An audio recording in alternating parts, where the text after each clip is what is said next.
I stood there, leaning heavily on my metal walker, watching my only daughter, Samantha, toss 40 years of my life into cardboard boxes.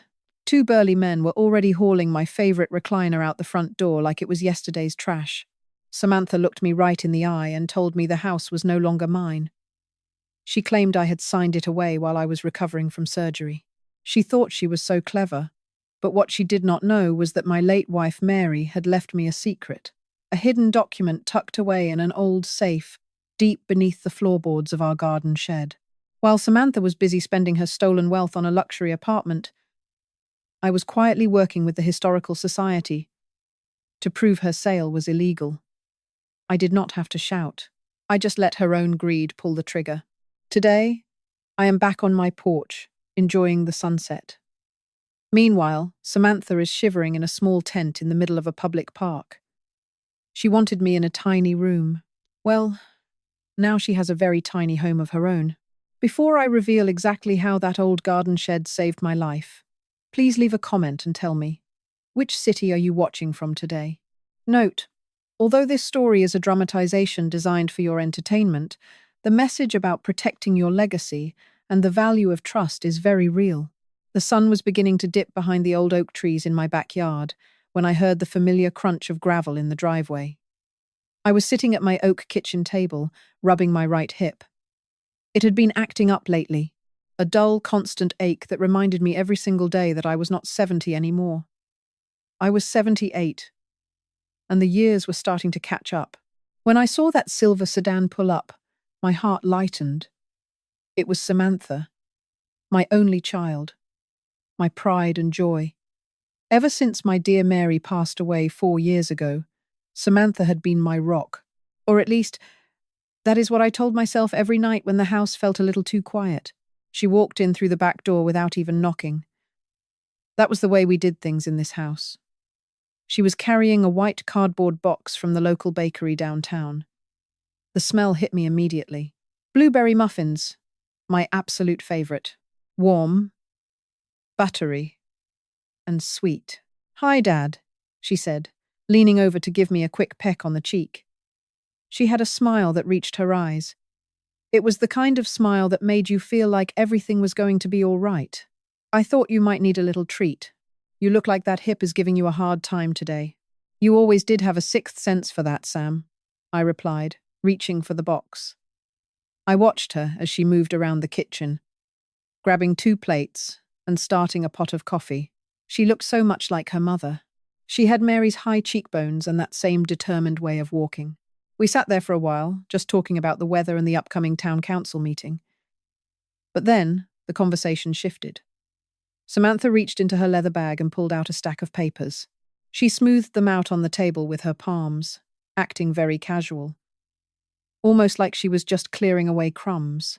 "Dad," she started, her voice softening. "I have been thinking a lot about your surgery next week. Replacing a hip is no small thing. The doctor said you will be under anesthesia for at least 3 hours. Then there is the recovery. You are going to be pretty looped prim on pain meds for a while." I nodded. I was nervous about it. I had never liked hospitals. "I know, honey. It has been weighing on my mind. That is why I brought these," she said, sliding the papers toward me.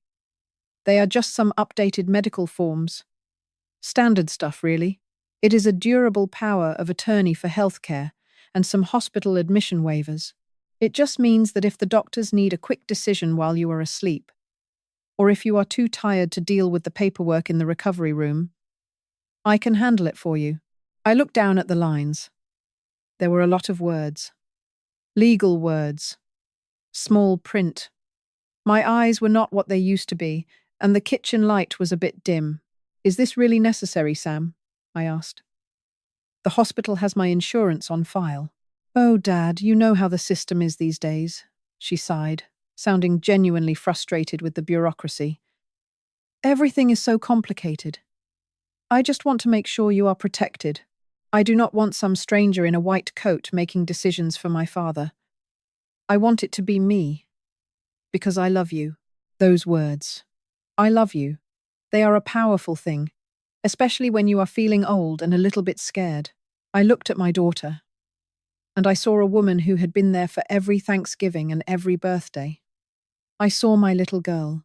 "Where do I sign?" I asked. She pointed a manicured finger to a few spots marked with small yellow sticky notes. "Just here, and here.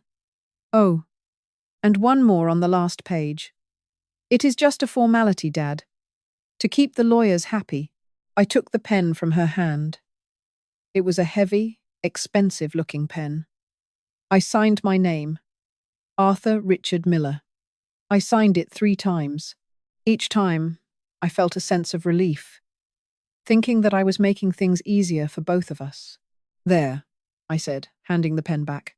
"All set." "Thanks, Dad," she said, quickly tucking the papers back into her bag. She didn't leave them on the table. She didn't offer to let me keep a copy. I feel much better now. Now, how about we look through some of those old photo albums? I want to see those pictures of you and Mom at the lake back in 1982. We spent the rest of the afternoon laughing. We looked at pictures of me with more hair and Mary in her favorite sun hat. It was a beautiful day. It was a perfect day. And that was the problem. It was a lie. She had hidden a deed transfer in the middle of those medical forms. While I was thinking about my health, she was thinking about my house. She had used my love for her as a weapon. She had sat in my kitchen, eaten my favorite muffins, and stolen the roof over my head while I smiled at her. I had just signed away, the only thing I had left in this world. And the worst part was, I was grateful to her for it. I actually thanked her for taking care of me. The day of the surgery came quickly. Samantha drove me to the hospital at 5:30 in the morning. The air was crisp and cold, the kind of morning that makes you want to crawl back under the covers. She held my hand as we walked into the sterile white lobby. She was the picture of a devoted daughter. "Don't worry, Dad," she whispered as the nurse came to take me back. "I will be right here when you wake up. I have everything under control at the house. Just focus on getting better."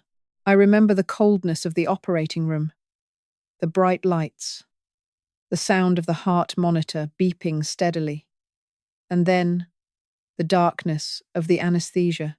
When I finally woke up, my head felt like it was stuffed with cotton. My hip throbbed with a deep, searing pain, but the nurses were quick with the morphine. I drifted in and out of sleep for 2 days. Every time I opened my eyes, Samantha was there. She was sitting in the vinyl chair by the window, scrolling on her phone or reading a magazine. "How are you feeling, old man?" she would ask with a little wink. As I got kicked by a mule, I would groan. "Well, the doctor says the surgery was a huge success," she told me. "He said you will be back on your feet in no time. But you have to take it slow. Real slow." In those quiet moments in the hospital bed, I felt so lucky. I listened to the other patients in the ward. Some of them never had visitors. Some of them looked so lonely, staring at the television for hours on end. But I had Samantha. She brought me clean clothes. She brought me a real sandwich from the deli down the street because hospital food is terrible. "You are a saint, Sam," I told her on the 3rd day. She just smiled, a strange, tight little smile. "I'm just doing what needs to be done, Dad. Family takes care of family. Right?" "Right," I agreed. She stayed for about an hour that day. But she seemed restless. She kept checking her watch. "I have a lot of errands to run, Dad. Getting the house ready for when you come home. Making sure everything is sorted out." "Take your time, honey." "I am not going anywhere," I joked, gesturing to the tubes in my arm. I spent the next week in a rehabilitation center. It was a dull place, filled with the smell of floor wax and overcooked peas. But I worked hard. I did my physical therapy. I pushed myself to walk 10 steps, then 20, then 100 with that heavy metal walker. I wanted to go home. I wanted to sit in my own recliner. I wanted to sleep in my own bed, with the familiar sounds of the old house creaking in the wind. I called Samantha every evening. She sounded busier and busier. "Almost ready, Dad," she would say. "Just a few more things to move. I mean, to clean. Just a few more things to clean." I didn't think anything of her slip of the tongue. I was tired. I was old. I was heavily medicated. I just assumed she was being thorough. I imagined her dusting the shelves and vacuuming the rugs so the house would be perfect for my return. On the 10th day, I was cleared to go home. I was so excited I could hardly eat my breakfast. I packed my small bag. I put on my best flannel shirt. I sat on the edge of the bed, waiting for that silver sedan to pull up to the front entrance. I sat there for 2 hours. When Samantha finally arrived, she wasn't alone. She was driving a large white SUV I had never seen before. Behind her, there was a white van. She walked into my room, but she didn't give me a kiss this time. She didn't even look me in the eye. She looked at the floor. "Ready to go, Dad?" she asked. Her voice was flat, cold. It was like a different person had stepped into her skin.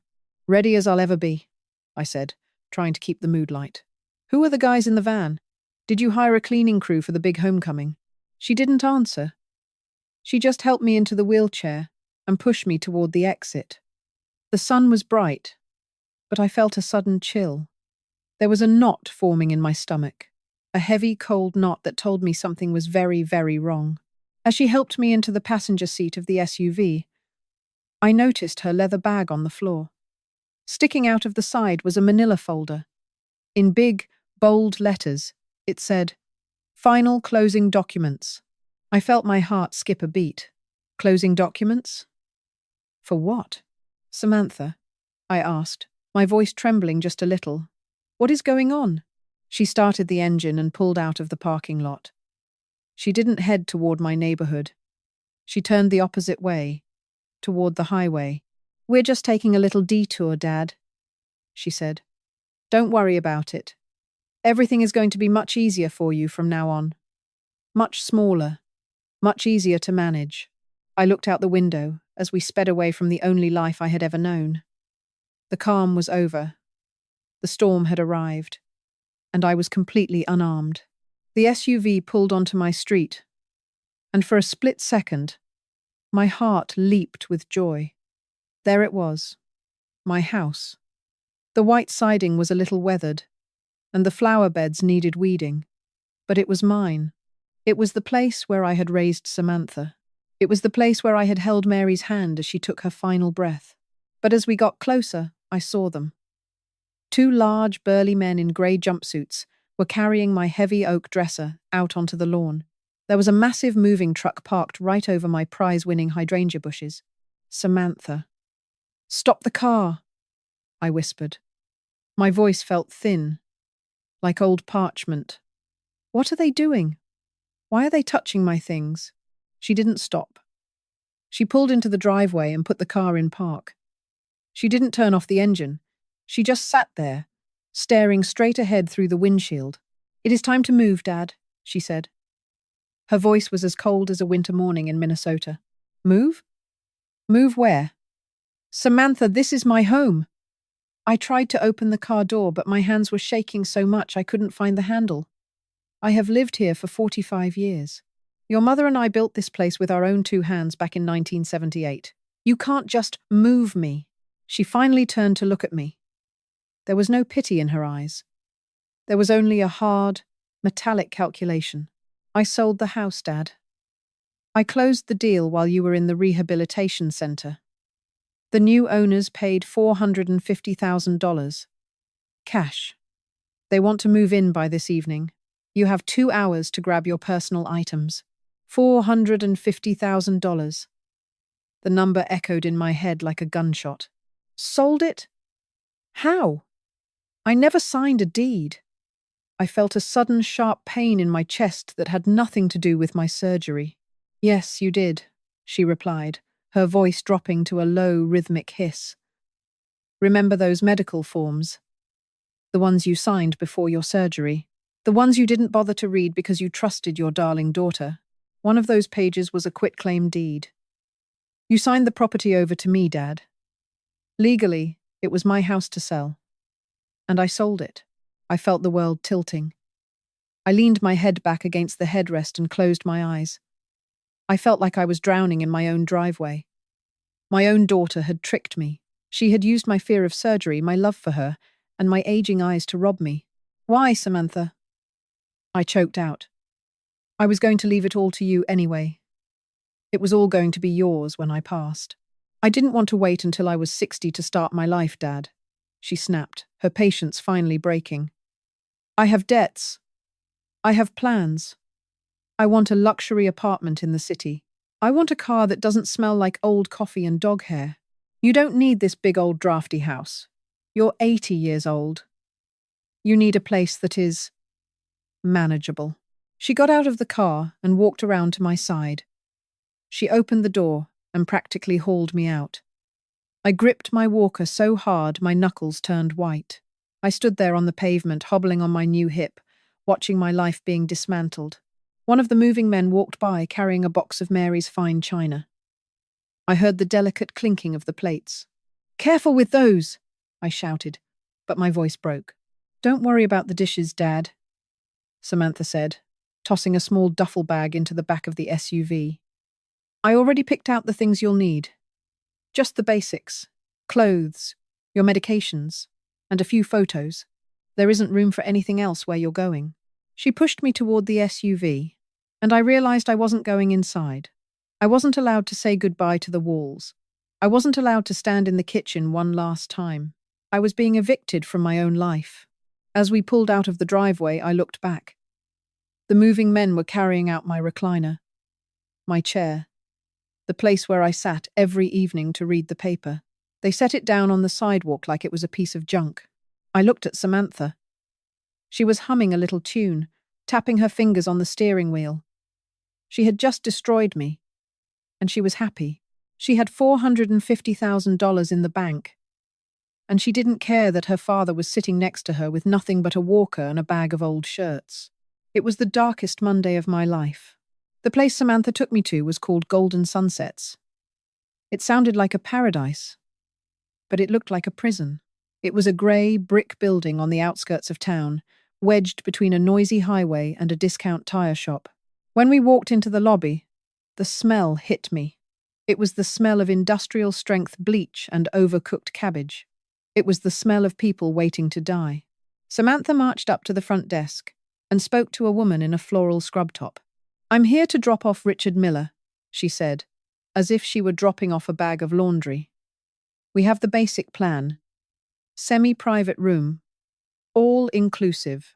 "Of course," the woman said, barely looking up from her computer. "Room 312. B. The orderly will show you the way." We walked down a long, narrow hallway with flickering fluorescent lights. The floor was covered in worn green linoleum that squeaked under my walker. I passed open doors and saw people sitting in wheelchairs staring at television screens with vacant eyes. When we reached room 312B, I stopped. It wasn't a room. It was a closet. There were 2 twin beds, separated by a thin yellowed curtain. On the other side of the curtain, an elderly man was coughing. A wet, rattling cough. "This is it?" I asked. My heart was sinking into my shoes. "Samantha, this place is. It is a dump." "It's practical, Dad," she said, tossing my duffel bag onto the thin mattress. "The monthly cost is only $3,000. It's a bargain compared to the other places I looked at. And since you don't have the house anymore, you can't afford anything better." $3,000? I felt a surge of anger. "You just made nearly $500,000 from my house." "My house? You could have put me in the nice facility downtown, the one with the gardens and the private suites, and spend all my money on your rent?" She laughed, a short, sharp sound. "I don't think so. I need that money for my security deposit on the penthouse. Besides, you'll be fine here. You'll make friends. You can play bingo on Tuesdays." She didn't even help me unpack. She just checked her watch and smoothed her hair in the tiny, cracked mirror over the sink. "I have to go, Dad. I have a meeting with my decorator at 4 o'clock. I'll call you in a few weeks to see how you're settling in." And just like that, she was gone. The door clicked shut, and I was alone in the dark. I sat down on the bed. The mattress was hard and lumpy. I reached out and touched the wall. It was cold, painted a dull shade of beige. This wasn't my home. My home had high ceilings and the smell of Mary's lavender perfume. My home had a backyard where the birds sang in the morning. In this room, all I could hear was the hum of the vending machine in the hallway and the labored breathing of the man on the other side of the curtain. I spent the next few nights staring at the ceiling. The physical pain in my hip was nothing compared to the hole in my soul. I felt like a fool. I had worked for 40 years at the factory. I had saved every penny. I had paid off that mortgage early so that we could have security in our old age. And now I was a charity case in a budget nursing home while my daughter was drinking champagne in a penthouse. But as I lay there, clutching a small framed photo of Mary that I had managed to save, I remembered something. I remembered the last time Mary and I had sat on the porch. She had been so sick, so thin, but her eyes were still sharp. "Richard," she had whispered, pulling me close. "If anything ever happens to the house, if things get bad, you go to the garden shed. You check under the floorboards by the old workbench." I put something there. A secret. Something that Samantha can never touch. At the time, I thought she was just confused from the medication. I thought she was talking about old love letters or maybe a bit of emergency cash. But now, sitting in this sterile box, I realized Mary had always been smarter than I. She had known Samantha's true nature long before I did. She had seen the greed behind that smile. I stood up, gripping my walker with renewed strength. I had lost my house. I had lost my dignity. But I still had Mary's secret. I just had to find a way to get back to that shed before the new owners arrived. I had to get back to my sanctuary. The nights at Golden Sunsets were the longest. Every hour felt like a day. I lay there in the dark, listening to the rhythmic hum of the oxygen concentrator in the next room. My hip was aching, a deep, nagging throb that reminded me I was no longer the master of my own life. But as I stared at the shadows on the ceiling, a memory began to surface. It was a memory of Mary. My Mary. She was always the organized one. She kept the bills in blue folders, the taxes in red ones, and she knew exactly where every penny was spent. "Richard," she had said to me about 6 months before she passed. We were sitting on the back porch, watching the fireflies dance in the tall grass. "I have made some arrangements, just in case Samantha, well, in case she loses her way." At the time, I didn't want to hear it. I didn't want to think about a world without Mary, and I certainly didn't want to believe that our daughter could ever lose her way. I thought Samantha was just young and ambitious. I didn't see the coldness that Mary saw. "Check the shed, Richard," she had whispered, her voice barely audible over the crickets.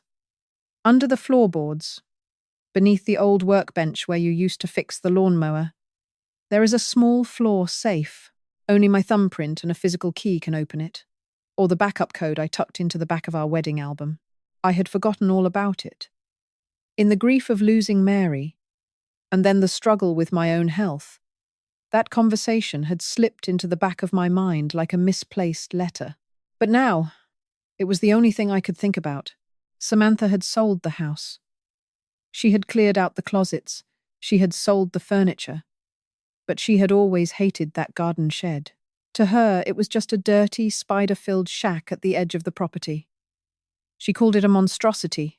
She once told me I should tear it down because it ruined the aesthetic of the backyard. She wouldn't have bothered to look there.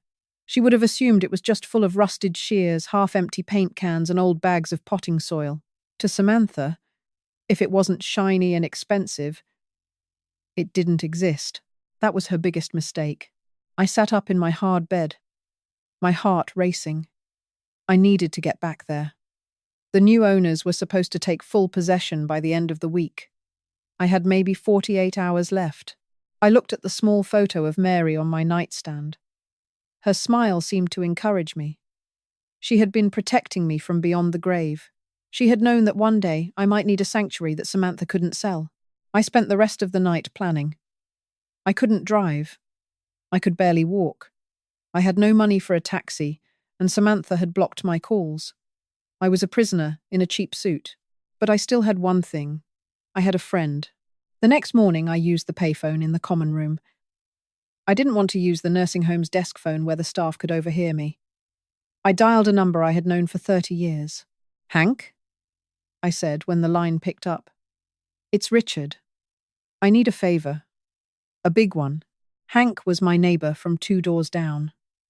We had spent decades complaining about the local school taxes and barbecuing steaks on the 4th of July. He was a man of few words, but he was loyal as a bloodhound. Richard, where the heck are you? Hank's voice was a comfort. I went over to your place and saw a sold sign. Then I saw some city girl in a fancy car screaming at the movers. I tried to call, but your line was disconnected. It's a long story, Hank. A bad story. I need you to come pick me up. Don't tell anyone. Especially not Samantha. 2 hours later, a beat-up blue pickup truck pulled into the parking lot of Golden Sunsets. I shuffled out the front door, trying to look as casual as a man with a metal walker can look. I told the nurse at the desk I was just going for some fresh air in the parking lot. When I climbed into Hank's truck, the smell of old tobacco and sawdust made me want to cry. It smelled like freedom. You look like hell, Richard, Hank said, shifting the truck into gear. I feel like it too, I replied. Take me home, Hank. One last time. As we turned onto my old street, I felt a knot of anxiety in my chest. What if the new owners were already there? What if the locks were changed? Hank parked a block away to avoid being seen. I used my walker to navigate the sidewalk, moving as fast as my healing hip would allow. Every step was a gamble. Every jolting movement felt like a hot needle in my joint. But I didn't stop. We cut through the neighbor's hedge and entered my backyard through the small wooden gate. The house looked different. The curtains were gone. It looked empty, soulless, but the shed was still there. It stood in the shadows of the old weeping willow tree, looking exactly as it always had. I reached under the eaves and found the spare key I had hidden there 20 years ago. It was covered in cobwebs, but it still worked. The door creaked open. The air inside was thick with the scent of oil and old wood. I hobbled over to the workbench. Help me move this, Hank, I whispered. Together we pushed aside a heavy stack of wooden crates and a rusted anvil. I looked at the floorboards. They were stained and scarred. I knelt down a move that made me gasp in pain and began to pry at a loose plank with a screwdriver I found on the bench. The wood groaned and then popped free. There it was. A small grey steel safe bolted directly into the concrete foundation. It looked untouched. A layer of dust covered the top, undisturbed by Samantha's greedy hands. Do you know the code? Hank asked, leaning over my shoulder. I do, I said. I closed my eyes for a second, picturing the wedding album back in my room at the nursing home. I had memorized those numbers long ago, just in case. 0, 6, 1, 2. The date of our anniversary. June 12th. I turned the dial. Click, click, click. The heavy door of the safe swung open. Hank let out a low whistle. Richard. That isn't just a few bucks. He was right. Inside, there was a thick stack of $100 bills wrapped in rubber bands. But more importantly, there was a blue leather folder. I pulled it out and opened it. My hands began to shake. It wasn't a will. It wasn't a bank statement. It was an original land grant from the 1920s and a modern document with a bright gold seal from the State Historical Society. It stated that this property, the house, the land, and every structure on it was part of a protected historical trust. Mary had applied for it years ago and never told me. Maybe she wanted to surprise me. Or maybe she knew this would be the ultimate insurance policy. Under the rules of the trust, the property could not be sold, altered, or transferred without a 6-month review process and the unanimous approval of the historical board. Any sale made without this process was by law null and void. Samantha had bypassed everything. She had used a forged notary stamp to rush the deed transfer. She had sold something that, legally, she had no right to sell. I gripped the folder to my chest. I wasn't just a victim anymore. I was the owner of a secret that was about to blow Samantha's world apart. Hank, I said, a grim smile finally touching my lips. Drive me to the police station. And then, Find me the best lawyer in this county. The sanctuary had held its ground. And now, it was time for the daughter who threw her father away to learn exactly what happens when you break a trust built on 40 years of love. Hank and I sat in his old truck, the engine idling with a steady, rhythmic thrum. I held the blue leather folder in my lap like it was a holy relic. My hands were still shaking, not from the cold, but from the sheer weight of what I was holding. Inside that safe, Mary had left more than just money. She had left me a shield. "Look at this, Hank," I said, my voice barely a whisper. I pointed to a document with a heavy crimson wax seal. "This is a protective historical trust.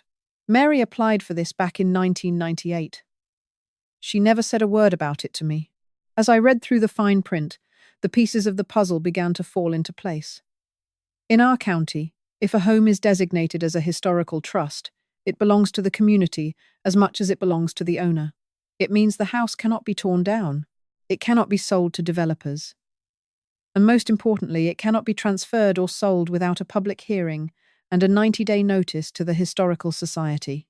"Richard," Hank said, squinting at the pages. "If she sold the house 2 weeks ago, she didn't give any 90-day notice. She didn't have a public hearing. She didn't do any of it," I replied. A cold realization washed over me. She was in such a rush to get that $450,000 that she cut every corner. She probably thought she could just bypass the board and no one would notice until she was long gone with the cash. I felt a surge of energy, a strength I hadn't felt since before my surgery. I looked at the other papers in the folder. Mary had even kept a list of the board members and the contact information for the state attorney's office. She had anticipated this. She had seen the greed in Samantha's heart years ago and built this legal fortress to protect our legacy. In the safe there was also an envelope containing $20,000 in cash. Clean, crisp, $100 bills. "This is the key, Hank," I said, clutching the blue folder to my chest. "This trust makes the sale to those new owners completely illegal. It is null and void. The deed transfer she forced me to sign? It is worthless paper because the Historical Society didn't sign off on it." I looked out the window at my house one last time. I saw a for sale sign that had been marked as sold by a local real estate agency. Samantha had lied to the agents. She had lied to the title company. She had lied to the bank. She hadn't just been a bad daughter. She had committed major real estate fraud. "Hank," I said, my voice firm now, "we aren't going back to that nursing home. Not yet. We are going to the city. I need to find a man who knows how to fight." We drove straight to the office of Mr. Henderson. He was a lawyer who had handled my retirement papers years ago. He was a silver-haired man with a sharp mind and a reputation for being a bulldog in the courtroom. I sat in his mahogany office, still wearing my hospital wristband and smelling of the nursing home. I laid the blue folder on his desk. "Mr. Henderson," I said, "my daughter stole my house, and I think this folder is going to help me take it back." He spent an hour reading. He didn't say a word. He just tapped his silver pen against the desk, his eyes moving rapidly across the lines of Mary's documents. Every few minutes he would let out a low or a well. "Look at that." Finally he looked up. A slow, grim smile spread across his face. "Richard," he said, "your wife was a brilliant woman. This trust is ironclad. But that is not even the biggest problem your daughter has." He pulled out the deed transfer Samantha had filed at the county courthouse. He held it up to the light and pointed to the notary stamp at the bottom. "To speed up the sale," Mr. Henderson explained, "Samantha needed a notary to witness your signature. But you were in the hospital, heavily sedated. No honest notary would have signed this. So Samantha used a fake stamp. I recognized the name on this seal. This notary died 3 years ago. I felt a chill go down my spine. She used a dead man's seal? She did. That is a felony, Richard.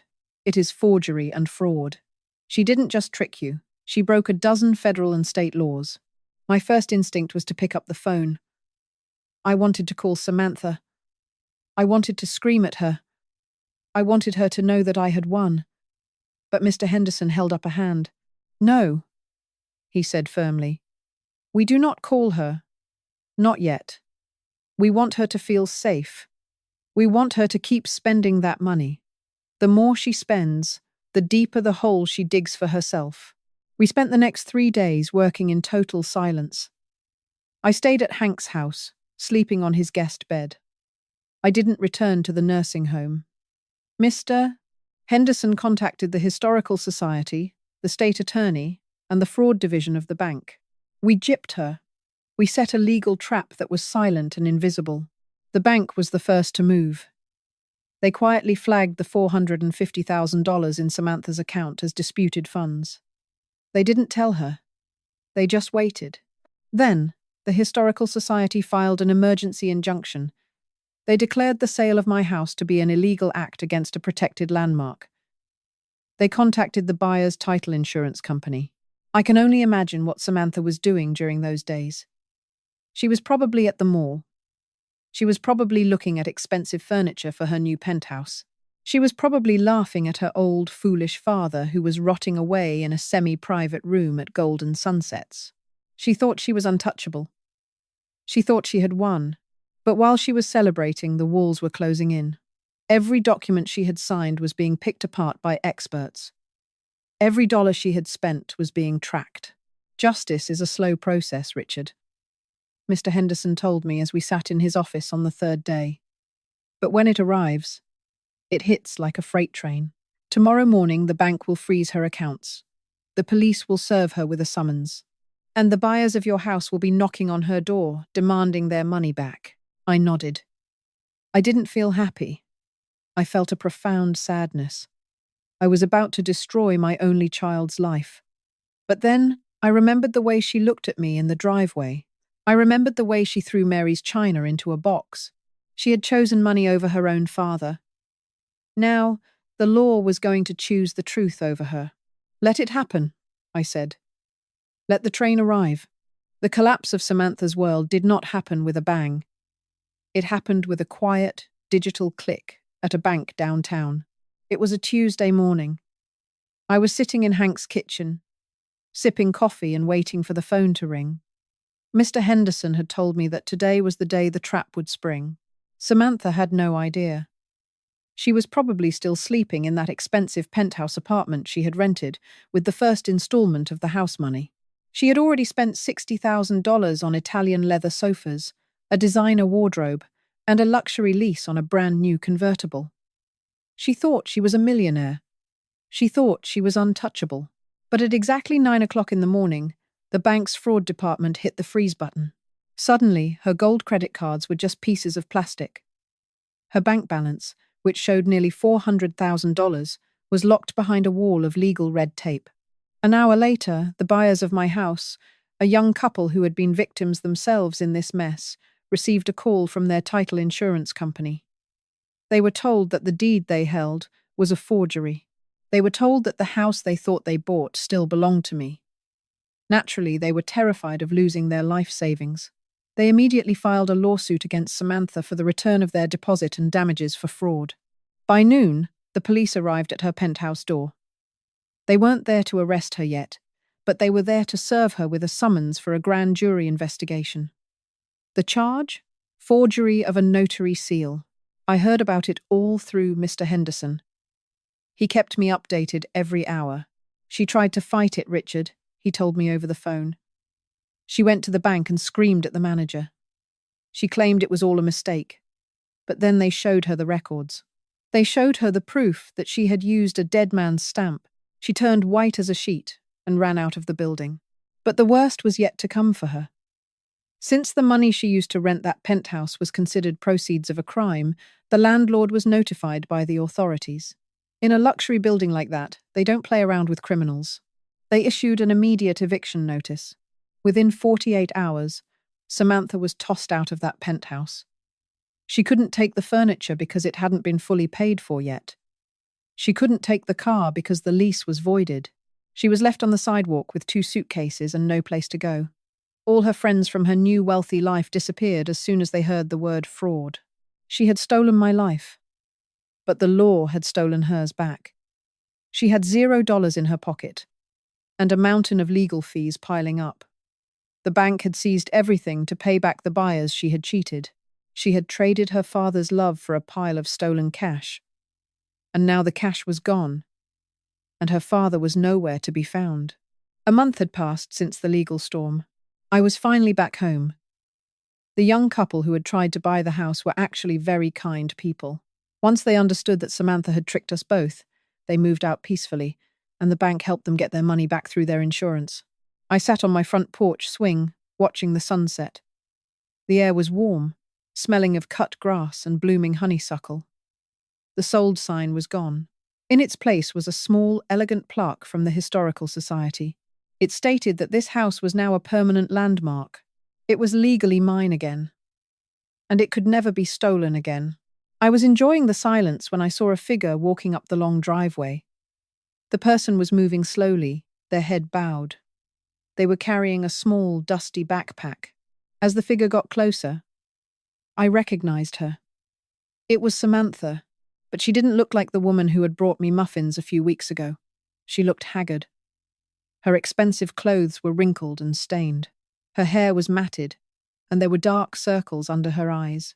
She stopped at the bottom of the porch steps. She didn't come up.